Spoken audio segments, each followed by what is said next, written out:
हाय, मैं हूं ईशान बंसल और ये है फार्मेसी नोट्स। आज का हमारा टॉपिक है हाइपरटेंशन। हाइपरटेंशन होता क्या है? ये सिंपली हाई ब्लड प्रेशर होता है।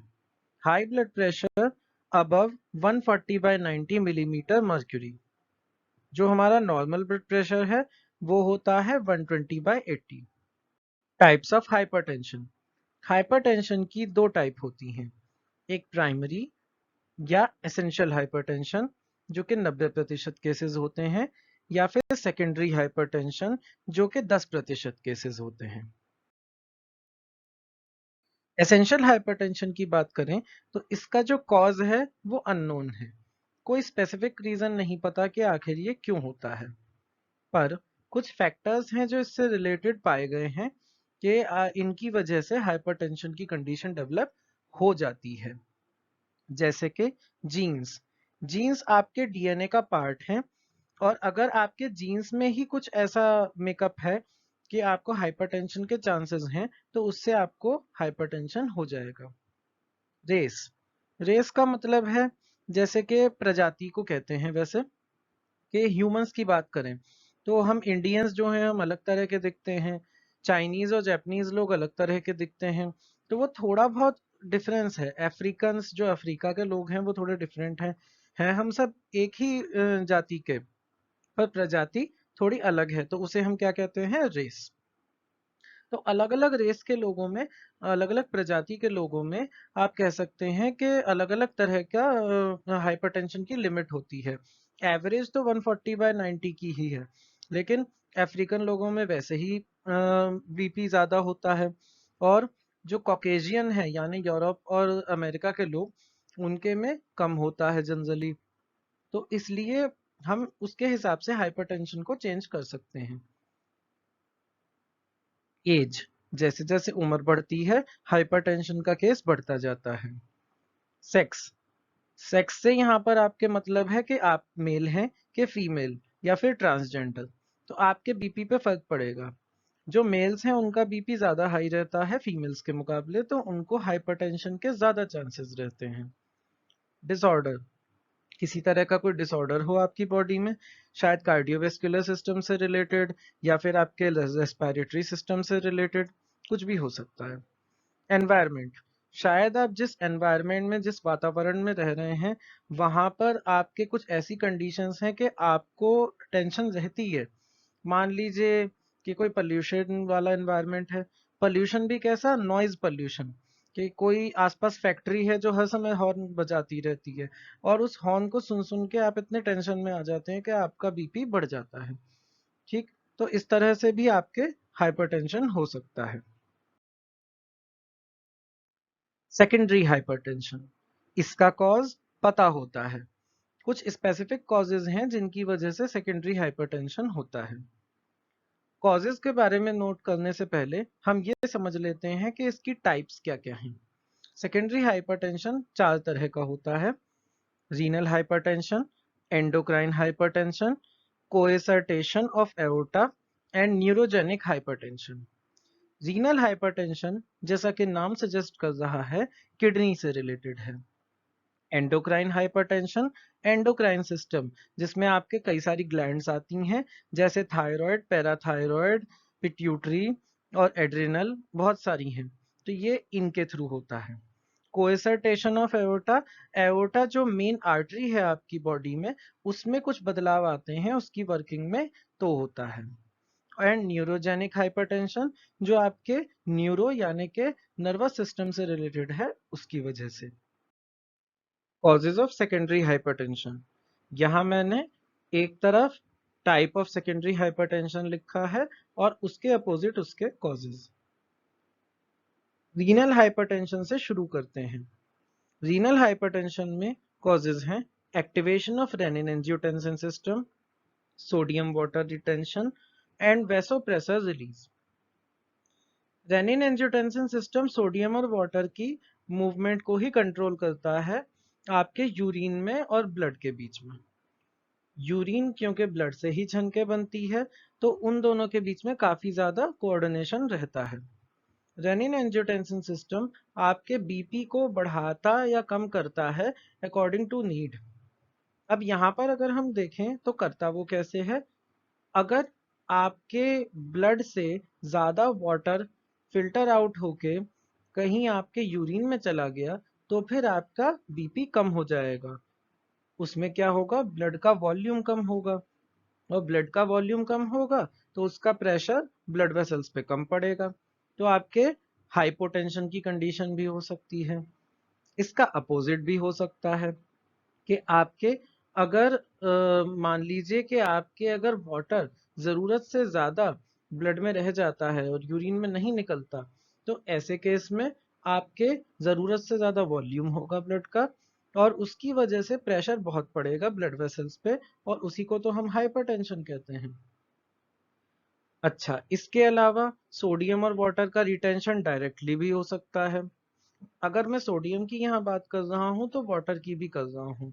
वाटर हमेशा सोडियम के साथ मूव करता है, इसलिए यहाँ ऐसा लिखा है। तो सोडियम और वाटर का जो रिटेंशन है, मतलब सोडियम और वाटर आपके रुक गया ब्लड में, छन के यूरिन में नहीं गया, तो सीधी बात यहाँ यह है कि वाटर की वजह से आपका वही सेम कंडीशन के वॉल्यूम ब्लड का बढ़ गया और प्रेशर भी बढ़ गया।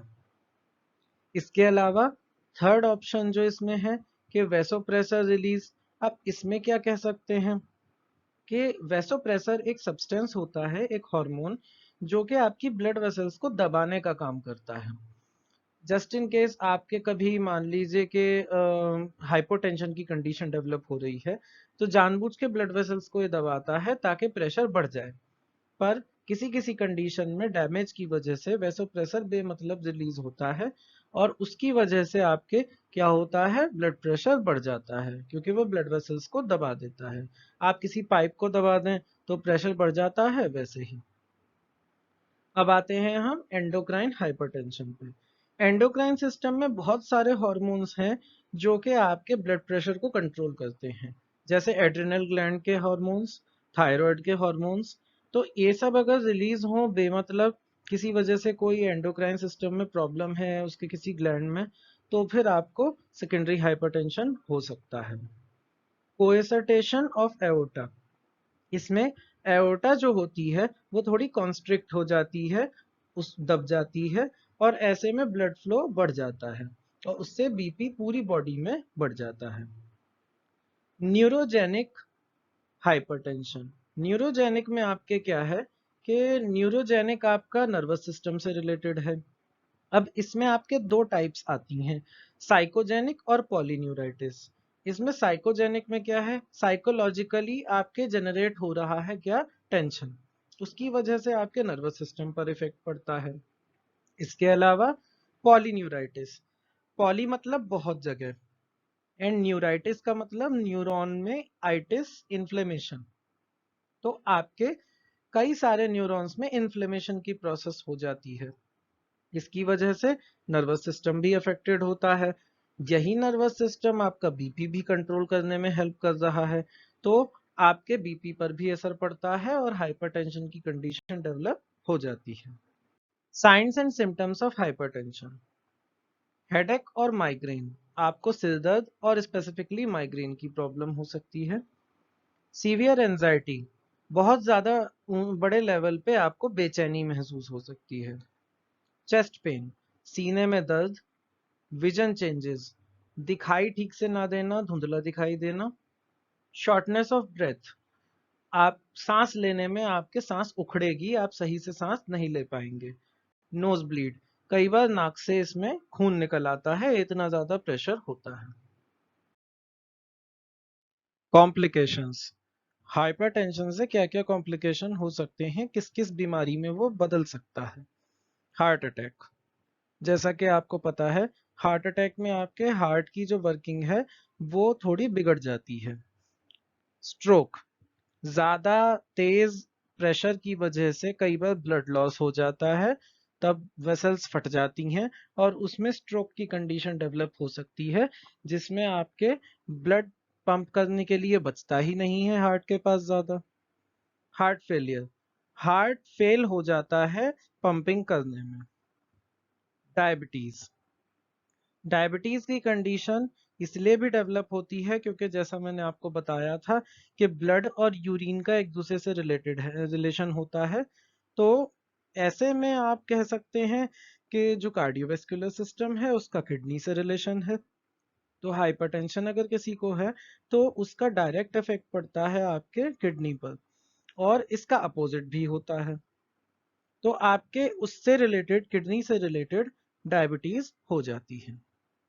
एथेरोस्क्लेरोसिस, इसमें आपकी ब्लड वेसल्स में कुछ गंदगी जमा हो जाती है, लिपिड्स की कुछ कह सकते हैं वसा होती है, कुछ वो साइड में लाइन से लग जाती है, जैसे आपके घर में सिंक के पाइप में गंदगी जमा हो जाती है उसकी तरह। ऐसा क्यों होता है? जब हाइपरटेंशन में जरूरत से ज्यादा ब्लड प्रेशर होता है तो उसमें बहुत ज्यादा तेजी से चीजें मूव करती हैं, और उसकी वजह से कई बार ये बड़ी तेजी से लग के वॉल से टकरा के जो लिपिड्स हैं वो चिपके रह जाते हैं, और धीरे धीरे करके जो आपकी वो ब्लॉकेज हो जाता है जो आपकी ब्लड वेसल्स हैं उनमें। आई डिजीज, आंखें भी और किसी ऑर्गन की तरह जुड़ी हुई हैं कार्डियोवास्कुलर सिस्टम से, पर आंखों में और ज्यादा इफेक्ट पड़ता है, उसमें आपके प्रेशर बढ़ सकता है जैसे ग्लाउकोमा की कंडीशन में होता है। एन्यूरिज्म, एन्यूरिज्म एक्चुअली एक तरीके का फोड़ा होता है ब्लड वेसल्स में।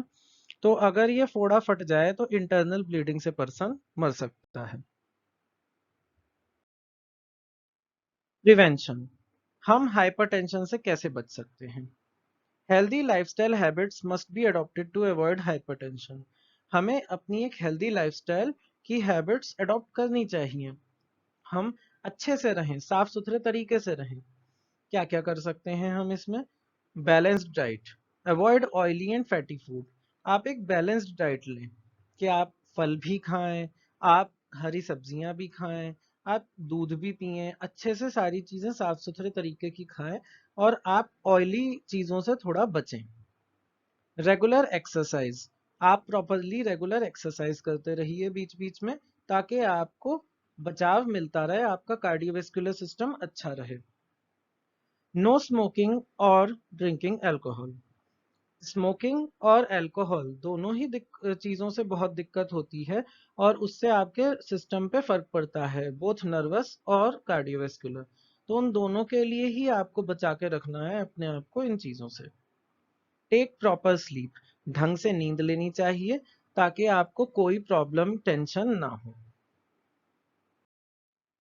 इसके साथ हमारा ये वीडियो खत्म होता है। आपको अगर ये वीडियो अच्छा लगा हो और आपने इससे कुछ सीखा हो तो आप प्लीज मेरे इस वीडियो को लाइक करिए और मेरे चैनल को सब्सक्राइब करिए। Thank you very much.